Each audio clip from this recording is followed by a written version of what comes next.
So Matthew 24, and we're going to start at verse 15. When ye therefore shall see the abomination of desolation, spoken of by Daniel the prophet, stand in the holy place, whoso readeth, let him understand. What's the abomination of desolation spoken by Daniel? And who knows where it is? You said what? What? Okay, where can we find that in Daniel? The brother said when Jerusalem was besieged. You said where? Daniel 9. Okay. And get the verse. Let's see if you can be a little bit more specific. This is super important. Mm-hmm. Yeah, go ahead. Read it. Read it loud when you got it. That's it. Mm-hmm. Daniel 9 and 25. That's the abomination of desolation spoken of by Daniel. It's Daniel chapter 9. So Christ is saying, when you see this prophecy come to pass, you got Daniel 9 and 25? Okay. Matter of fact, I'm closer to the camera, so I'll get it. Don't worry about it. But the brother answered correctly. So we're going to get Daniel chapter 9, and Deacon did a beautiful video. Look up Deacon Sakari, Daniel's vision. Probably best video, in my opinion, concerning this right here. But Daniel chapter 9, verse 25. Know therefore and understand that from the going forth of the commandment to restore and to build Jerusalem. So Christ is saying from the time in which the commandment was given to restore and to build the city of Jerusalem, which Artaxerxes gave. A Christian will go right here and totally butcher this verse because they think that this is Cyrus's decree to rebuild the temple. No, this is from Artaxerxes' decree to rebuild the city of Jerusalem, not the temple. But it says, from that decree unto the Messiah, Christ, the Prince, shall be 7 weeks and 62 weeks. So when you read verse 24, it's talking about 70 weeks. 70 weeks, each week is 7 years, 490 years.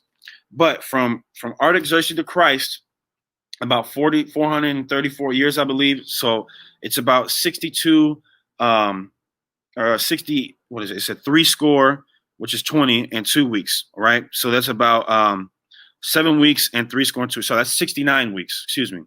So it's about 69 figurative weeks, each week being representative of 7 years, right? It says the street shall be built again and the wall even in troublous times. So we can go into history and show, okay, Artaxerxes gave this decree roughly 434 years before Christ came. Showing you what? That right there, see, it does a few things. One, it proves what? What does that prove? If I can go into the Bible and prove in history 434 years from the decree of Artaxerxes, the Messiah would come 434 years after that. It does two important things. What does it do? One, it proves Christ, and two, it proves the Bible is real. Because how would Daniel know this if he didn't get it from the Most High? Right? But let's keep going. And after 62 weeks shall the Messiah be cut off, but not for himself. Christ would die, but not just for himself, for the people.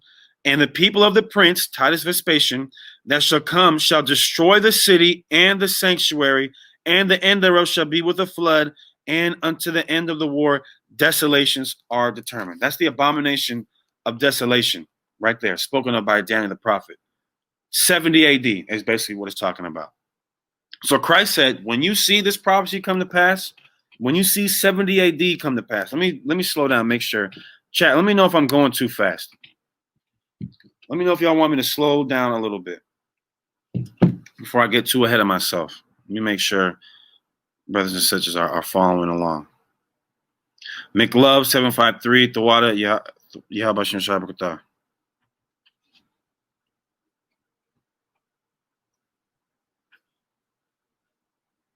What's going on, brother?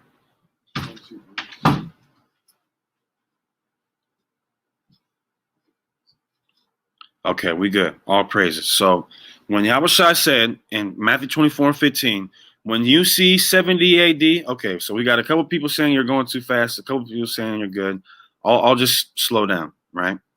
Christ said in Matthew 24 and 15, when you see Daniel chapter 9, which is 70 AD, come to pass, verse 16, then let them which be in Judea flee into the mountains.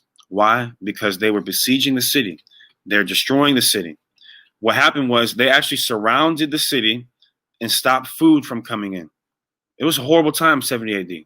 But he said, when you start to see this stuff come to pass, get out of there. Leave, run, go to the mountains, which is what we did. We fled into part of North Africa, and from there we made our way to the interiors of Africa all the way to West Africa. And a lot of us were scattered to the four corners of the earth, right? Any questions concerning that so far, though? No? Okay. Then let them which be in Judea flee into the mountains. Let him which is on the housetop not come down to take anything out of his house. Now he's being it's hyperbolic. He's exaggerating. He's saying when you see this come to pass, let's say you were standing on your house. You need to get out of there so quick and so hastily, you don't even need to worry about packing anything. That's how quick Yahushua said you need to leave. He says, and woe unto them that are with child, and to them that give suck in those days. Why would he say woe unto them that are with child? It'd be hard to run around. You're fleeing with a baby in your hand. Exactly. Verse 20. But pray ye that your flight be not in the winter. Why would he say pray that your flight isn't in the winter? There you go. It's going to be cold. He's saying if you have a child, it's going to be hard in that day. If it's in the winter, you're going to be running around in the snow. That wouldn't be good. And here's the go ahead, brother. Okay. Now here's the point, y'all. Yes, this is Titus Vespasian Hazawam. Yes, this is 70 AD. Here's the point, verse 20. This proves the law is still in effect. There's no getting around this. This will cut someone's head clean off. Verse 20 again. Pray ye, pray to who? Who are we praying to? The Most High. Pray to God that your flight is not in the winter, neither on the Sabbath day. A question I would have for someone who thinks that the law is done away with, why, after Christ died, when will a Christian say we don't have to keep the law anymore?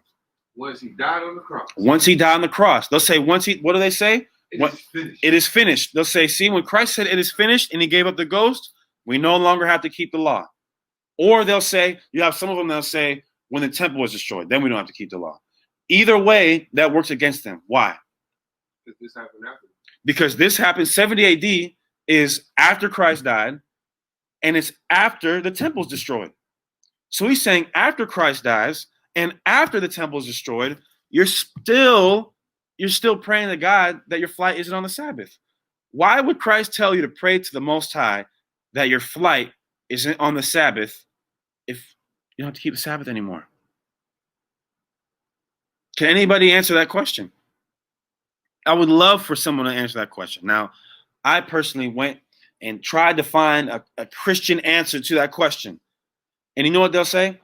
Oh, it's just tradition. Why? You don't pray to God over a tradition. Or like if it's a life or death scenario like that, if it's just simply a tradition. Like if let's say I played basketball, I went to the gym every Tuesday and Thursday.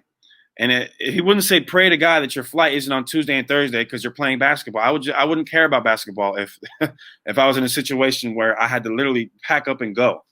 To hell with basketball on that day. But no, he's saying pray to God that your flight isn't on the Sabbath. But don't Christians believe that is God? What?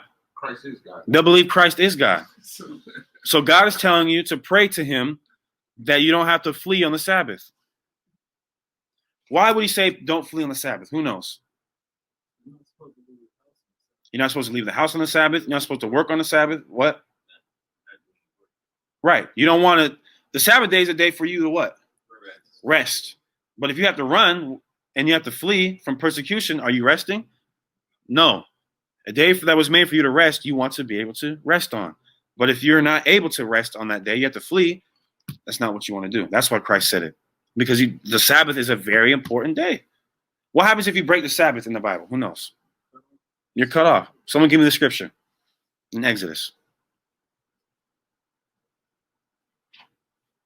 There's no getting around that. I don't care what it's a tradition. Are you kidding me?